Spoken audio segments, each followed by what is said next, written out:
अभी देखिए आपके नीट 2020 एग्ज़ाम का जो है वो फाइनल टाइम आ चुका है और फाइनल टाइम ये है कि अब आपके final strategy, final time table और फाइनल शेड्यूल की जो प्लानिंग है वो आपके साथ डिस्कस करने वाला हूँ।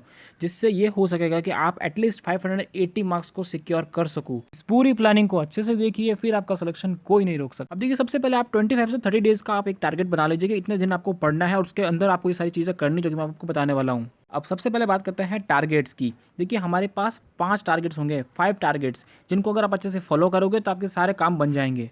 फर्स्ट टारगेट, आपको करना है अपना पूरा सिलेबस जो है शुरू से लेकर एंड तक कंप्लीट करना है। अब देखिए हमारा टारगेट क्या होना चाहिए कि एटलीस्ट हम 75 से 80% जो सिलेबस है उसको कंप्लीट कर सकें इन 25 से 30 डेज़ के बीच में। सेकंड टारगेट आपका होगा कि आपको जो है जितने भी आपके चैप्टर पढ़े हैं आपने, ठीक है, अब इस इन डेज़ के अंदर और डेली प्रैक्टिस करना है आपको। हर चैप्टर के जितने भी क्वेश्चन बन सकते हैं, चैप्टर वाइज़ क्वेश्चंस, उनको गाइड्स के अंदर से सॉल्व करना है। अब ये भी करना है कि ऐसा नहीं बैठना है कि हर एक चैप्टर के आपने 200 से 300 क्वेश्चन कर लिए। आपको सेलेक्ट करना है कि भाई कौन-कौन से इंपॉर्टेंट जो एग्ज़ाम्स वगैरह हैं या फिर कौन-कौन से जो क्वेश्चंस हैं वो बहुत बड़े-बड़े दिख रहे हैं या फिर जो जो टेबल्स वाले क्वेश्चन होते हैं, मैच करने वाले और फिर डायग्राम्स वाले होते हैं, वो आपको कर देने हैं।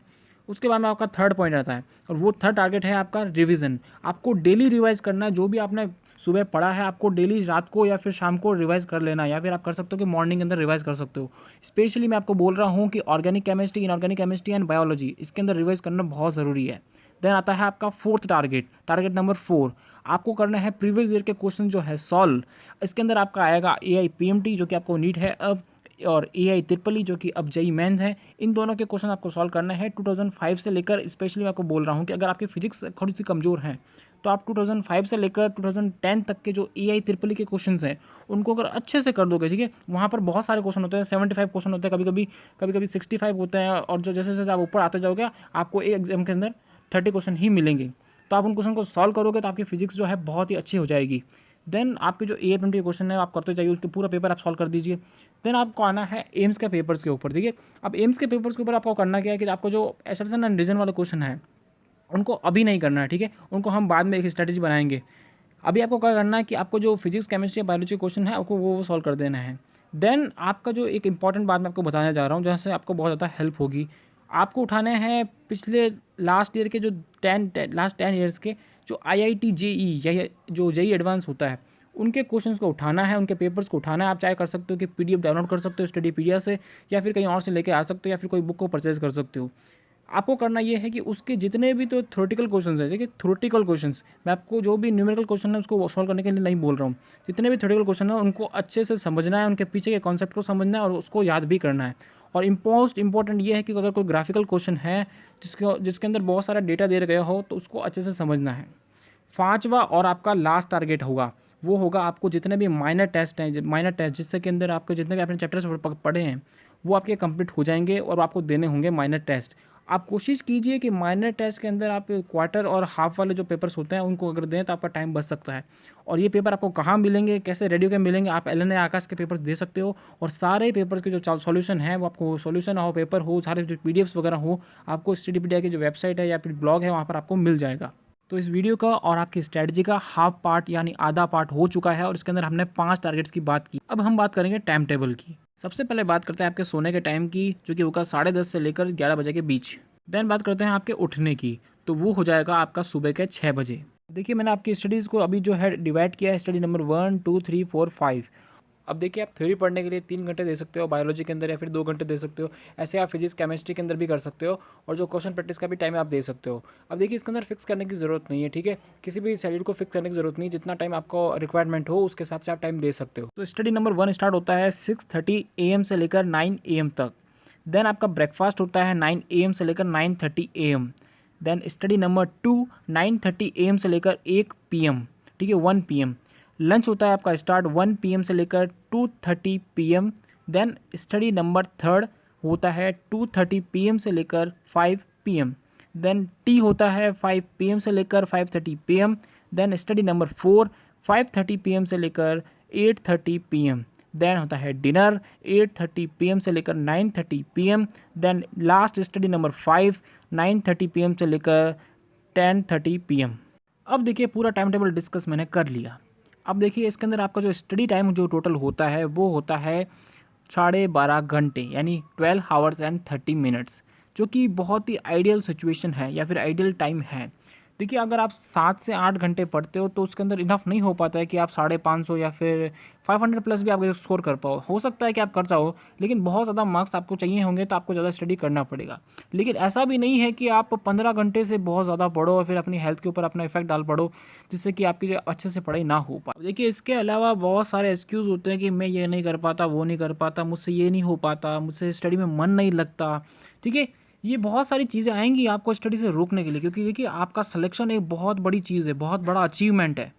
लेकिन बहुत बड़े अचीवमेंट के लिए है ना आपको मेहनत भी बहुत बड़ी करनी पड़ती है, और उसको हटाने के लिए, आपको रोकने के लिए बहुत सारी चीज़ें होती हैं इस दुनिया के अंदर जो कि आपको इससे रोकेंगी। क्योंकि अगर वो नहीं रोकेंगी तो बहुत सारे बच्चे वहाँ पहुँच जाएँगे और उस चीज़ की वैल्यू नहीं रह पाएगी। तो अगर आपको किसी चीज़ के लिए आपको रोका जा रहा है, चाहे वो आपकी खुद की डिस्ट्रैक्शन हो या फिर जो एक्सटर्नल डिस्ट्रैक्शन हो सकते हैं, तो वो इसीलिए बनाए गए हैं। ये नेचर है ही ऐसा कि अगर आप किसी बड़ी चीज़ को अचीव करने जा रहे हो तो वो आपको सारी चीज़ें जो है मिलकर आपको रोकेंगी। आपका आलस आपको रोकेगा, आपकी जो खुद की आदतें हैं वो आपको रोकेंगी, आपके परिवार की फैमिलीज़ की जो सिचुएशन है वो आपको रोकेंगी।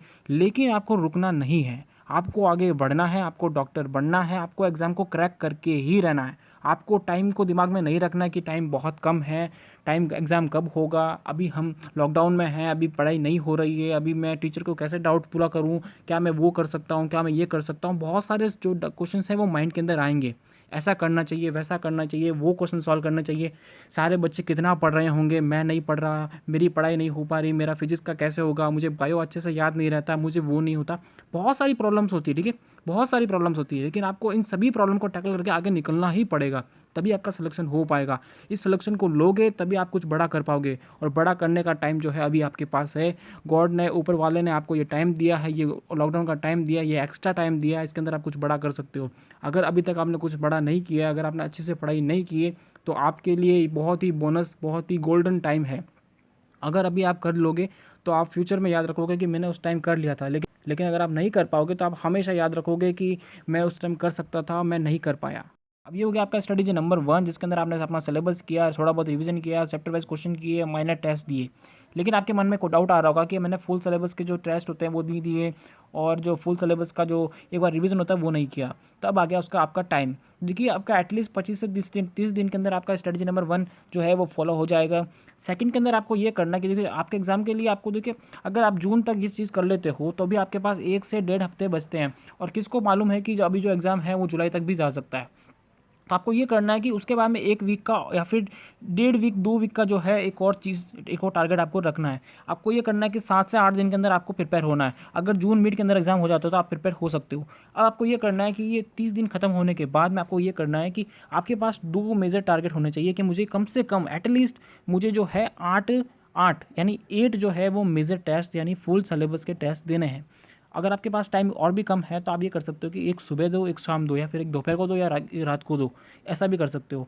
और आपको डेली जितना भी टाइम दे सकते हो, जितना भी अपना पूरा जान लगा दो, जितना भी आप टाइम दे सकते हो, उसके अंदर आप ये करो कि आप जितना रिवीजन कर सकते हो, भर भर के आप रिवीजन कर सकते हो, उतना आप रिवीजन करने की कोशिश करो। जितना आप याद करोगे, जितना उन चीज़ों को फिर से पढ़ोगे, आपके मार्क्स आने के चांसेस उतना ही ज़्यादा बढ़ेंगे। कि डिस्कस करने के बाद में सबसे मेजर प्रॉब्लम क्या होगा कि आप इसको इंप्लीमेंट कैसे करोगे, क्योंकि आपकी जो स्टडी की इतनी हैबिट है ही नहीं। ये भी सबसे बड़ी बात है, ठीक है, क्योंकि कोई बच्चों ऐसा हो सकता है कि जो कि रात को अंदर पढ़ते होंगे, या फिर कोई दोपहर को अच्छे से पढ़ पाते होंगे, कोई सुबह नहीं उठ पाते होंगे, तो बहुत सारी प्रॉब्लम्स आएंगी। तो मैं आपको यही बोलूँगा कि देखिए फर्स्ट डे से कोई भी महारत हासिल नहीं कर सकता, ठीक है, कोई भी बड़ा आदमी नहीं बन सकता, कोई भी किसी चीज़ को इम्प्लीमेंट अच्छे से नहीं कर सकता। लेकिन आप एक टारगेट रख के चलिए कि भाई मुझे 4 दिन के अंदर, 5 दिन के अंदर, 6 दिन के अंदर, या फिर एटलीस्ट 7 दिन के अंदर, 1 वीक के अंदर मुझे ये टारगेट को तक अचीव करना ही है। यानी मतलब 7वें दिन मुझे जो है सुबह 6 बजे उठना है और रात को 10:30 तक पढ़ना ही है। ये आप करोगे ना तो आपका धीरे धीरे करके आप उसको लिए अडेप्ट हो जाओगे। अब देखिए ये सब करने के बाद आपका सिलेक्शन नहीं हो सकता, या फिर आपके 580 प्लस मार्क्स नहीं आ सकते, ऐसा मैं मान ही नहीं सकता। ये चीज़ बहुत हार्ड है करने के लिए। अगर आप इतने घंटे पढ़ोगे तो ये बहुत ही मुश्किल है करने के लिए। लेकिन एक चीज़ याद रखिए, you have to work hard to follow and implement this tight but very effective schedule. And इसके लिए आपको बहुत मेहनत करनी पड़ेगी, तो उस मेहनत को भी दिमाग के अंदर रखो। लेकिन उस टारगेट को, उस तो एक मेडिकल सीट, एक मेडिकल कॉलेज, उसको भी अपने माइंड में रखो कि आप वहाँ पर बैठे हो और आपकी सिलेक्शन हो जाएगा। तो इस पॉजिटिव होप को आपके दिमाग में रखो और इस शेड्यूल को पूरा अच्छे से फॉलो करो। मैं आशा करता हूँ कि आपका सिलेक्शन ज़रूर होगा।